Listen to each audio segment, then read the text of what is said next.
ಆಗ್ತಾ ಇರುವ ಅನ್ಯಾಯದ ಬಗ್ಗೆ ಧ್ವನಿ ಎತ್ತುವ ಸ್ವಾಭಿಮಾನದ ನ್ಯಾಯವಾದ ನಿಯತ್ತಿನ ಅಂಬೇಡ್ಕರ್ ವಾದಿಗಳು ವಿರಳವಾಗುತ್ತಿದೆ ಎಂದು ಬ್ಲೂ ಇಂಡಿಯಾ ಪಾರ್ಟಿ ಕರ್ನಾಟಕ ರಾಜ್ಯಾಧ್ಯಕ್ಷ ರಾಜಶೇಖರ ದೊಡ್ಡಣ್ಣ ಮೌರ್ಯ ಅಭಿಪ್ರಾಯಪಟ್ಟರು. ತಾಲೂಕಿನ ತಾತನಹಳ್ಳಿ ಗ್ರಾಮದಲ್ಲಿ ಡಾಕ್ಟರ್ ಬಿಆರ್ ಅಂಬೇಡ್ಕರ್ ಅವರ ಮೂರ್ತಿಯನ್ನು ಸ್ಥಾಪನೆ ಮಾಡುವ ಕಾಮಗಾರಿಗೆ ಸೋಮವಾರ ಚಾಲನೆ ನೀಡಿ ಅವರು ಮಾತನಾಡಿದರು.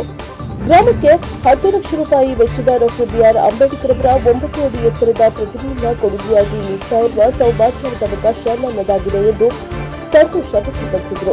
ತಾಲೂಕಿನಾದ್ಯಂತ ಸುಮಾರು 19 ಪ್ರತಿಮೆಗಳನ್ನು ಈಗಾಗಲೇ ಕೊಡುಗೆಯಾಗಿ ನೀಡಲಾಗಿದ್ದು, ತಾತನಹಳ್ಳಿ ಗ್ರಾಮಕ್ಕೆ ನೀಡುತ್ತಿರುವ 20ನೇಯ ಡಾಕ್ಟರ್ ಬಿಆರ್ ಅಂಬೇಡ್ಕರ್ ಎಲ್ಲಾ ಹಿಂದುಳಿದ ಮತ್ತು ಅಲ್ಪಸಂಖ್ಯಾತರು ಆಯಾಯ ಜನಾಂಗದ ಮಹನೀಯರ ಪ್ರತಿಭೆಗಳನ್ನು ಕೊಡುಗೆಯಾಗಿ ನೀಡಲು ಬದ್ಧನಾಗಿದ್ದು, ಅವರ ತತ್ವ ಆದರ್ಶಗಳನ್ನು ಪಾಲಿಸಬೇಕು ಮತ್ತು ಪ್ರತಿಮೆಗಳ ಸದುಪಯೋಗ ಪಡಿಸಿಕೊಳ್ಳಬೇಕು ಎಂದು ಕರೆ ನೀಡಿದರು.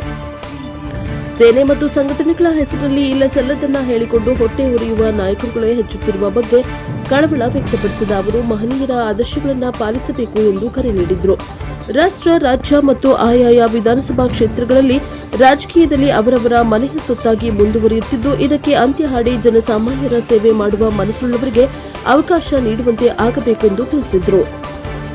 ತಾಲೂಕು ಪಂಚಾಯಿತಿ ಸಾಮಾಜಿಕ ನ್ಯಾಯ ಹಾಗೂ ಸ್ಥಾಯಿ ಸಮಿತಿ ಮಾಜಿ ಅಧ್ಯಕ್ಷ ಟಿ ಈರಯ್ಯ ಮಾತನಾಡಿ, ತಾಲೂಕಿನಲ್ಲಿ 5 ಹಳ್ಳಿಗಳಲ್ಲಿ ಮಾತ್ರ ಅಂಬೇಡ್ಕರ್ ಪ್ರತಿಮೆಗಳನ್ನು ಅನಾವರಣ ಮಾಡಲಾಗಿದ್ದು, ತಾತನಹಳ್ಳಿ ಗ್ರಾಮಸ್ಥರೆಲ್ಲೂ ನಮ್ಮೂರಿನಲ್ಲಿ ಸಹ ಪ್ರತಿಮೆ ನಿರ್ಮಾಣ ಮಾಡಬೇಕು ಎಂದು ನಿರ್ಧಾರ ಕೈಗೊಂಡ ಹಿನ್ನೆಲೆಯಲ್ಲಿ ರಾಜಶೇಖರ್ ದೊಡ್ಡಣ್ಣ ಮೌರ್ಯರವರ ಸಂಪರ್ಕ ಮಾಡಿದ್ದ ಹಿನ್ನೆಲೆಯಲ್ಲಿ ಪ್ರತಿಮೆ ಮಾಡಿಸಿಕೊಡುವುದಾಗಿ ಹಾಗೂ ನಮ್ಮೆಲ್ಲರಿಗಿದ್ದ ಆರ್ಥಿಕ ಹೊರೆಯನ್ನು ಹಗುರ ಮಾಡಿದಂತಾಗಿದೆ ಮತ್ತು ಗ್ರಾಮದ ಆಶಯ ಈಡೇರಿದೆ ಎಂದು ತಿಳಿಸಿದರು. ಗ್ರಾಮದ ಮುಖಂಡರಾದ ಟಿಸಿ ಸೋಮಶೇಖರ್ ಮಾತನಾಡಿ, ನಮ್ಮೆಲ್ಲರ ಬಹುದಿನದ ಕನಸು ನನಸಾಗುತ್ತಿದ್ದು, ಜೀವಿತಾವಧಿಯಲ್ಲಿ ಈ ರೀತಿಯ ಪುಣ್ಯಕಾರ ನಡೆಸ್ತಾ ಇರುವುದು ನಮ್ಮೆಲ್ಲರಿಗೂ ಅತ್ಯಂತ ಮಾನಸಿಕ ನೆಮ್ಮದಿಯನ್ನ ತಂದಿದೆ ಎಂದು ತಿಳಿಸಿದರು.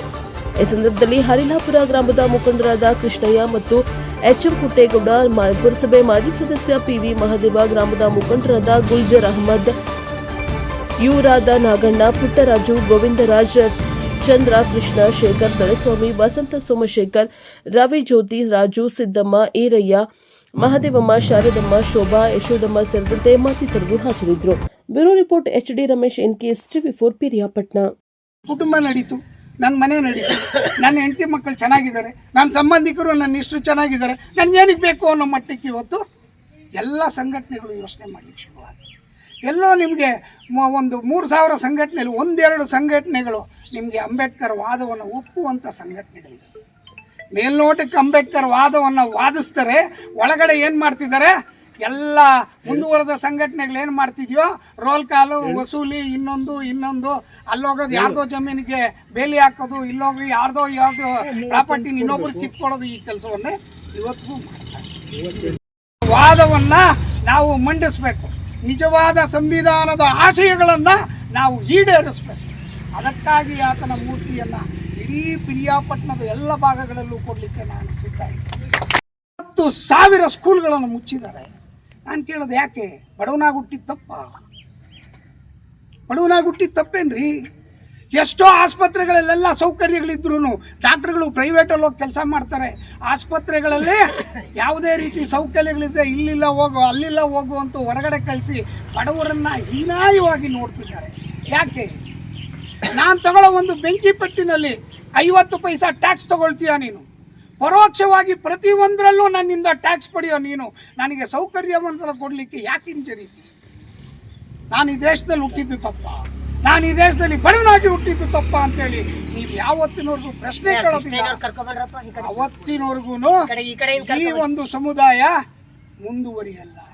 ಅಹಿಂದ ವರ್ಗಗಳು ಯಾವತ್ತು ಅಧಿಕಾರಕ್ಕೆ ಬರ್ತದೆ ಅವತ್ತು ಈ ಸಮಾಜ ಉದ್ಧಾರವಾಗ್ತದೆ ಅನ್ನೋದನ್ನ ಚೆನ್ನಾಗಿ ಅರ್ಥ ಮಾಡ್ಕೊಳ್ಳಿ.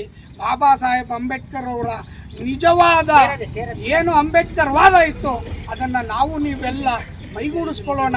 ಇಡೀ ಸಮಾಜವನ್ನು ಬದಲಾವಣೆ ಮಾಡುವ ನಿಟ್ಟಿನಲ್ಲಿ ನಾವು ನೀವೆಲ್ಲ ಒಗ್ಗೂಡಿ ನಡೆಯೋಣ ಅಂತ ಹೇಳ್ತಾ ನನಗೆ ಮಾತಾಡ್ಲಿಕ್ಕೆ ಸಾಕಷ್ಟು ಸಮಾಜದ ಎಲ್ಲ ಮಹನೀಯರ ವಿಗ್ರಹಗಳನ್ನು ನಾನು ಕೊಡ್ಲಿಕ್ಕೆ ಸಿದ್ಧ ಇದ್ದೆ. ಬದಲಾವಣೆ ತರಿ, ಇನ್ನಾದರೂ ಬದಲಾಗಿ, ಇನ್ನಾದರೂ ಅಹಿಂದ ವರ್ಗಗಳು ಉದ್ಧಾರವಾಗಿ. ಸಾಕು ಇಷ್ಟು ವರ್ಷದ ಗುಲಾಮಗಿರಿ. ನರನಾಡಿಗಳಲ್ಲೆಲ್ಲ ಅರಿತಿದೆ ನಮಗೆ ಗುಲಾಮಗಿರಿ ಅನ್ನೋದು. ಆ ಕಾಲದಲ್ಲಿ, ರಾಜರ ಕಾಲದಲ್ಲಿ ನಮ್ಮನ್ನು ಗುಲಾಮರಂತೆ ನಡೆಸಿದ್ರು. ಅದಾದ ನಂತರ ಮೊಘಲರು ಬಂದರು, ಅವರು ಗುಲಾಮಗಿರಿಯಲ್ಲಿ ನಮ್ಮನ್ನು ನಡೆಸಿದ್ರು. ಅದಾದ ನಂತರ ಬ್ರಿಟಿಷರು ಬಂದರು, ಅವರು ಕೂಡ ನಮ್ಮನ್ನು ಗುಲಾಮರಂತೆ ನಡೆಸ್ಕೊಂಡ್ರು.